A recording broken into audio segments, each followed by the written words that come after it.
रायजो राजा नोंथांमोन बर' हारिनि बर' जोहोलाव जोहोलावजो आइ आफा रायजो राजा नोंथांमोन दिनै नोंथांमोननिसिम मोनसे आङो मोनथिहोनो नागिरदों। बे मोनथिहोनो नागिरनाया जाहैबाय बेनो जों दिनै जोंनि आसामाव कभिड-19 एबा कर'ना भाइरासआ जाबाय। बे खारननि थाखाय नोंथांमोनहा जाहाथे रावबो जेरावबो बेराया, न'आवनो थायो आरो न'नि खामानिफोरखौ मावो। बेनि थाखाय नोंथांमोननिसिम मोनसे मिथिहोनो नागिरनाया बेनो जाहाथे नोंथांमोनहा न'आवनो थानानै गाव गावनि खामानिफोरखौ मावो, बायजोआव जेरावबो थाङा।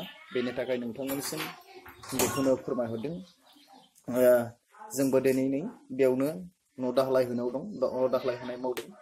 बे न' दाख्लाय होनायखौ नायदों आरो मावग्राफ्रा मावदों, लेबारफोर दं गोबां दिनै। बेनि थाखायनो नोंथांमोननिसिम मोनसे मिथिहोनाय, नोंथांमोनहाबो जाहाथे न'आवनो थानानै न'नि खामानिखौ मावो। बेनि थाखाय नोंथांमोनसिम गुरै मेसेज दिनै खामानि मावग्राफोरखौ नोंथांमोना नायनो हासिगोन। ओरै नै मावग्राफ्रा मावगासिनो दं, रोगाग्राफ्रा रोगागासिनो दं, फुग्राफ्रा फुगासिनो दं।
माखासे मानसिफ्रा नोंथांनि मुङा हंले बियो सानथामसिमा कन्टिनिउ बेलसा हायबाय थानो हायो।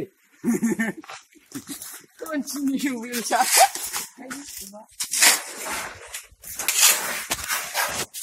लांफैजासिम नोङो नुला।